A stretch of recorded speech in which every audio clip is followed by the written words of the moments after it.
అయితే మేము విమర్శించకపోదు. ఒకటి వస్త్ర పరిశ్రమ ఐక్యవేదిక పేరుతోటి దామోదర్ గారు నిన్న మాట్లాడిన చూస్తుంటే చాలా విడ్డూరంగా అనిపిస్తుంది.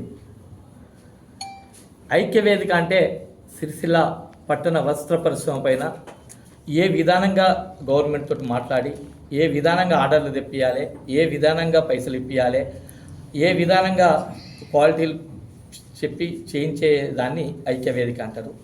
నీది నిన్నటి రోజున చూస్తుంటే నీది ఐక్యవేదిక లెక్క లేదు. కేవలం నీ వ్యక్తిగత లబ్ధి పొందకే నిన్న ప్రెస్ మీట్ పెట్టినట్టు పట్టణ ప్రజలందరికీ అర్థమవుతుంది. ఇందులో గత 3 రోజుల క్రితం వస్త్ర పరిశ్రమ సంవత్సరం కొద్దు ఆర్డర్ అనేది బతుకమ్మ చీరలు లేవు, పాత బకాయిలు అనేటి చెల్లిస్తే కొత్త ఆర్డర్ వచ్చింది, మిగతా డబ్బులు ఇస్తే ఆర్డర్ పైన చేసేందుకు కార్మికులకు కానీ ఆసాములకు కానీ పని ఉంటుందని సిరిసిల్ల వస్త్ర పరిశ్రమ పైన నేను మాట్లాడడం జరిగింది. ఏమని ఒక పేపర్లో 500 కోట్లు రిలీజ్ అని, ఒక పేపర్లో 300 కోట్లు రిలీజ్ అని చెప్పి రాస్తుండ్రు. వాస్తవానికి పత్రికా సోదరులకు వాస్తవానికి 150 నుంచి 200 కోట్లు వచ్చింది. బకాయి గత ప్రభుత్వం 500 కోట్లు 600 కోట్లు అంటారు. 200 బతుకమ్మకు సంబంధించిన 150 కోట్లు, మిగతా 78 కోట్లు అవి. దానికి ఇట్లా రాయడం కరెక్ట్ కాదు, వాస్తవాలు రాయండి అని చెప్పడం జరిగింది. మిగతాది వస్త్ర పరిశ్రమ పైన యారంటీ పాయింట్ పెట్టిండ్రు. 200 మంది దరఖాస్తులు చేసుకుంటే 70 మందికి ఇవ్వడం జరిగింది 2 నెలల. అది సవరణ చేసి కార్మికులను ఆసాములను వస్త్ర పరిశ్రమ స్టేట్లను పాత బకాయి రిలీజ్ చేసి ఇవ్వమని చెప్పి వ్యక్తిగతంగా ఒక పార్టీ ప్రెసిడెంట్గా నేను సిరిసిల్ల పద్మశాలి సోదరులకు నేను విన్నవించుకోవడం జరిగింది. దానికి బదులుగా నేను రోజున నాకేదో 3 కోట్లు వచ్చినాయట, నాకేదో 5 సంఘాలు ఉన్నాయట. వ్యక్తిగతంగా ఐక్యవేదిక చేసే పని ఇవేనా? అది 3 కోట్లు 30 కోట్లు కానీ ఎంత పెట్టుబడి పెడితే అంత పేరు వస్తుంది కావచ్చు. ఇలా ఆ పక్క పొన్న కూకున్న సేట్లకు ఒక్కొక్కలకు 30-40 సంఘాలు ఉన్నాయి. ఇన్ని రోజులు పబ్లిక్ ఏంటంటే జిందన్ చక్రపై 4వ పేరు బాగా అనుకున్నారు. నిన్నటి రోజులు నువ్వు చదివిన దాన్ని అర్థమవుతుంది ఏంటిదంటే గత ప్రభుత్వంలో ఉన్నా కానీ నేను ఎలాంటిది బతుకమ్మ చీరల పైన ఉన్న వ్యవస్థ నడిపించుకున్నా, మేము ఎక్కువ నేను చేసుకోలేదు. దాన్ని బట్టి నేను అర్థమైంది సిరిసిల్ల వస్త్ర వ్యాపారులకు. అంతేకాకుండా నిన్నటి రోజున వ్యక్తిగతంగా నా అకౌంట్ తెప్పించుకొని ప్రెస్ మీట్ పెట్టడం పూర్తి స్థాయిలో నేను ఖండిస్తున్నా.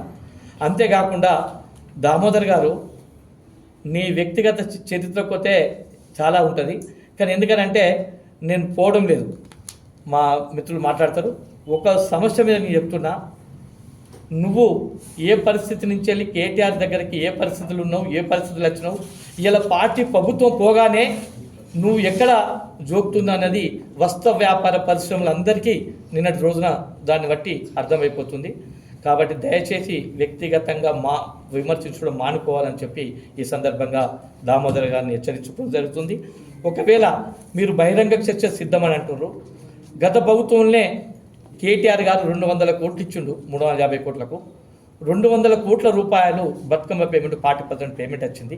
మిగతా 40% వేసిందని చెప్పడం జరిగింది. 90% మేమే వేసిందని చెప్పి గొప్పలు చెప్పుకుంటున్నాం.